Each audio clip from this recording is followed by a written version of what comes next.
O assunto de hoje está no Hamed, no Renovando Atitudes, a aula sobre o capítulo de Velhos Hábitos. Hamed nos traz um conceito bastante ampliado sobre os vícios.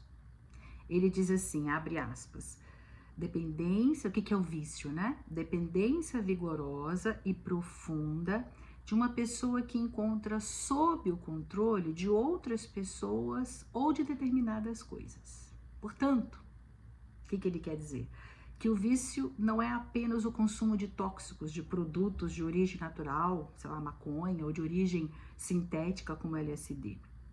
Ele está nos advertindo que é a atitude mental que nos leva compulsoriamente à subjugação a pessoas e também a situações. E o assunto de hoje nos leva a ler o Evangelho segundo o Espiritismo, capítulo 9, item 10, proposto neste capítulo pelo próprio Hamed, e ele começa o capítulo com esse trechinho. E quem explica esse trechinho no Evangelho segundo o Espiritismo é Hahnemann, em Paris. Em 1863, ele era o pai da homeopatia, que nos deixou o ensinamento de que a doença, assim como a cura, é de dentro para fora, do mais interno para o mais externo, né? O que seria mais interno? A mente, onde nós sentimos, pensamos, né? Isso desencadeia no corpo físico processos bioquímicos, né? E esses processos bioquímicos alteram o nosso corpo físico. Então, alteramos, criamos a destruição no nosso próprio corpo. Primeiro, a alteração é só bioquímica, o sódio, o potássio para dentro, para fora, né? Depois, com o hábito daquela maneira de pensar, de sentir, que causa a liberação desses hormônios, dessas substâncias, né? Com o hábito da gente sempre estar fazendo isso, as células começam a se transformar, né? Porque ela precisa permitir voltar ao equilíbrio orgânico. Então, ela vai abrindo portinhas, vamos dizer assim, para a entrada dessas substâncias, hormônios, liberado no momento de ódio, de raiva, de mágoa, né? E também de alegria, de felicidade. Então, você vê, conforme o teu pensamento, o teu sentimento, você vai desencadeando substâncias bioquímicas que vão entrando nas células. Muito bem. Com o tempo, se são sentimentos negativos, né? Nós começamos não só a alterar bioquimicamente o sódio, o potássio na membrana plasmática das células. O grupo de células começam também a ficar doente, ao tecido.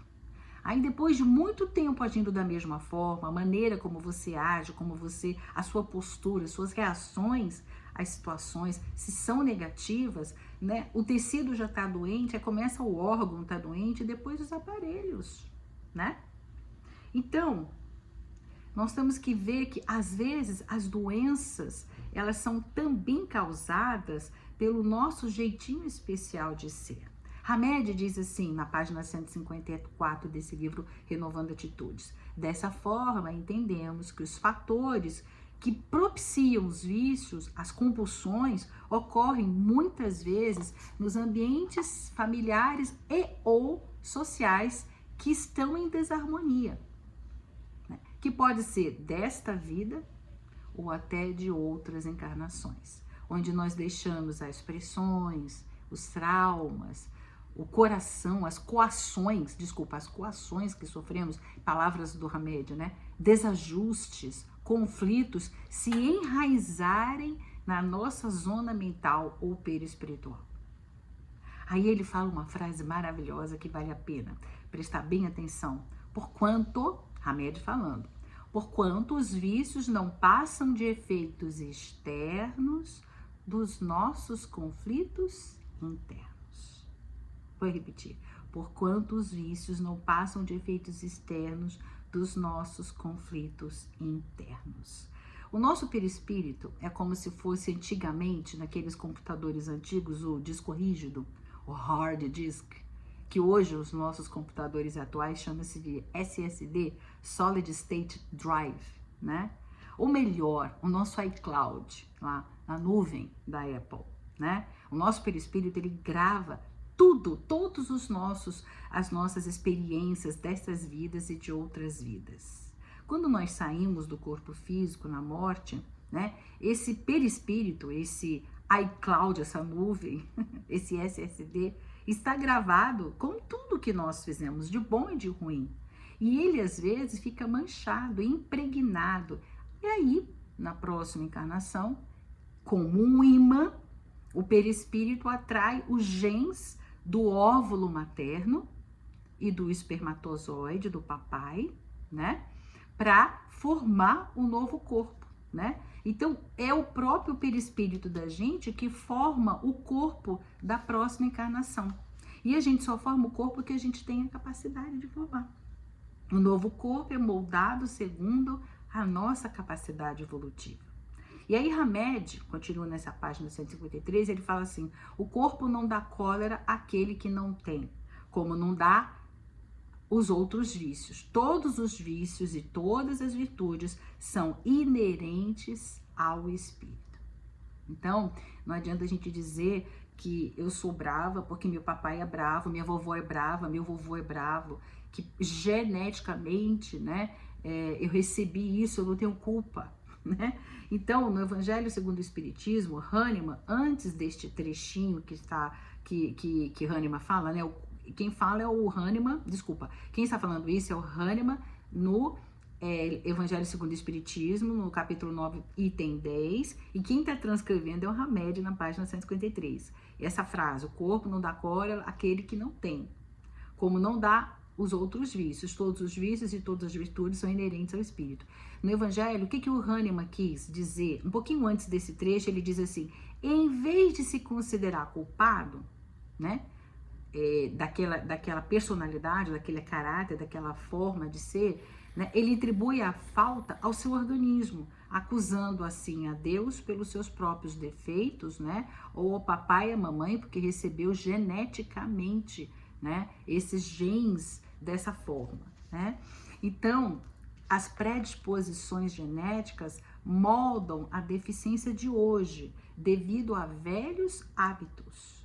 Porém, né, nós temos o livre-arbítrio que nos abre as portas da vontade em busca de nós melhorarmos. Então, não consegue passar os genes, né, de pais para filhos, dessas virtudes, da personalidade, tanto dos defeitos como das virtudes, tá? Não consegue passar. Por isso que ele diz que o corpo não dá cólera ao corpo, né? Isso a gente traz de outra vida, lá do nosso perispírito, da nosso jeitinho, entre as indas e vindas reencarnatórias, a gente continua repetindo e agindo dessa forma, né?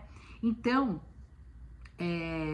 nós temos o livre-arbítrio que abre as portas da vontade para a gente buscar ser melhor, aceitar como somos, porém procurar melhorar, né? Sem nos acomodarmos na imperfeição. Tem uma frase que o pessoal diz aí, que é: todos somos o que somos, mas todos devemos ser mais. Essa frase, ela é de Emmanuel, mas ele não diz bem assim, ele diz assim: somos o que somos, a caminho do que devemos ser. Essa é a frase correta para a gente poder, né, raciocinar. Então, precisamos identificar as manias, os vícios comportamentais graves, sérios, que nos tornam pessoas de difícil convivência. Hamed sugere, né? Aí ele vai explicar, que é o nosso estudo. Ele disse assim: coisas que podem atrapalhar o nosso jeitinho especial de ser, não só causam doenças em nós, como também pode atrapalhar a nossa convivência com o próximo. Vício de falar descontroladamente, sem raciocinar, né? Desconectando-nos com o equilíbrio e o bom senso. A gente não pode esquecer, gente, que tudo que a gente falar vai repercutir no outro. E nós somos responsáveis pelo que nós produzimos nos outros. Simples assim. Aí continua Hamed: vício da gente mentir constantemente para nós mesmos e para os outros. Quer dizer, a gente veste um monte de máscaras para os outros e às vezes a gente veste máscara para nós mesmos, porque a gente não quer tomar contato com a realidade, diz o Hamed. O vício de nos lamentarmos sistematicamente, colocando-nos como vítima em face da vida, para a gente continuar recebendo a atenção dos outros, né? Então a gente sempre se coloca como vítima.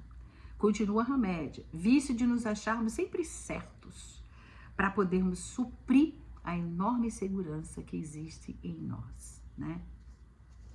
O vício incontido de gastar desnecessariamente, sem utilidade, a fim de adiarmos as decisões importantes da nossa vida.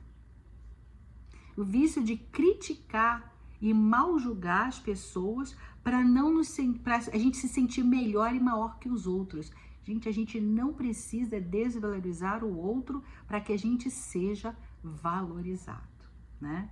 O vício de trabalhar descontroladamente, sem interrupção, para nos distrairmos interiormente, evitando desse modo os conflitos que não temos coragem de enfrentar. Eu não tenho tempo para esse tipo de coisa, de fazer terapia, eu não tenho tempo para estudar ou para religião, né? Eu pago contas. Então a gente mente para os outros, mente para nós mesmos, né? Ou a gente trabalha para caramba para se distrair e não ter que entrar dentro de si e fazer as reflexões necessárias para a mudança, para a transformação.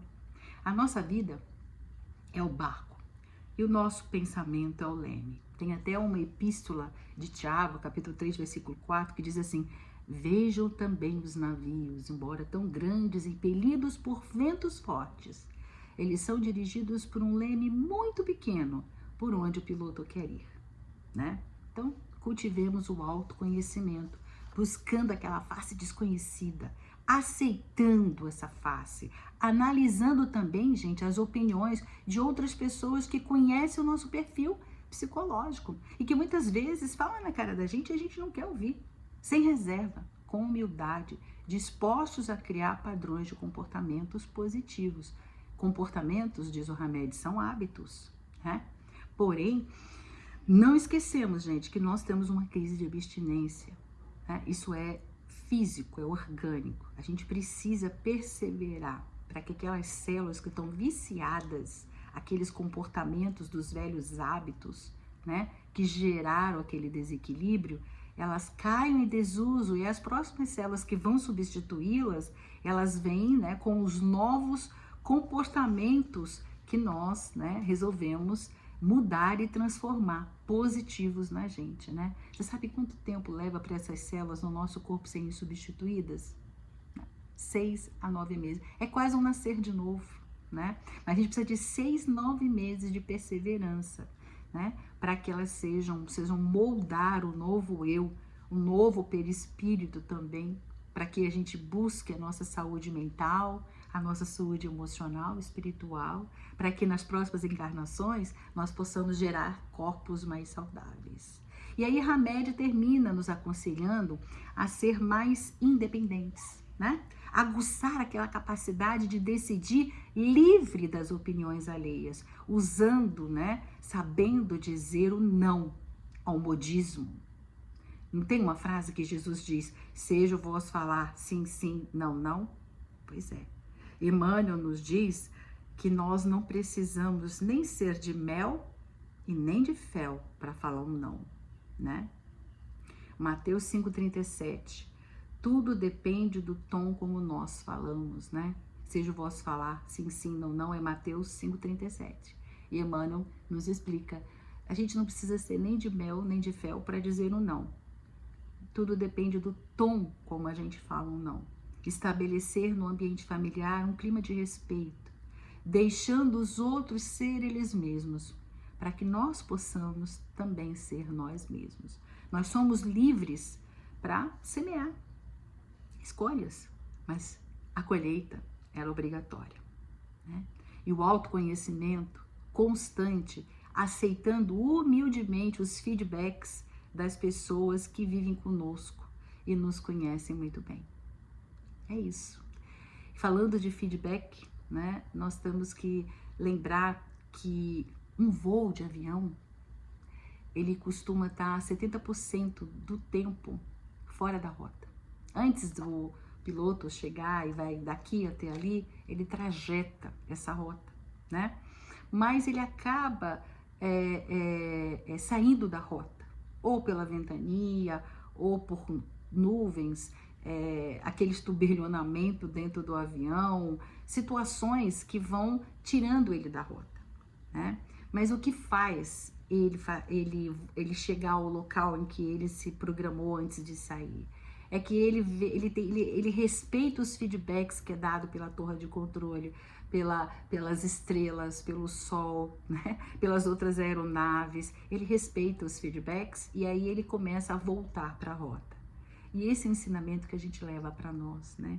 Que às vezes nós precisamos aceitar os feedbacks que são dados pelas pessoas que vivem conosco, que nos amam, que gostam da gente, que falam a verdade pra gente, para que a gente volte à rota, para que a gente continue seguindo, né, aquele objetivo inicial das nossas encarnações, né, que é o progresso, aonde a gente realmente quer chegar, nos melhorar um pouquinho mais a cada dia, já é o suficiente, né? Então, para a gente, quando sai das rotas, as situações nos levam para outros pensamentos, outros sentimentos, a gente recebe feedback, volta para a rota inicial, que é em direção ao amor que o nosso Mestre Jesus nos ensinou.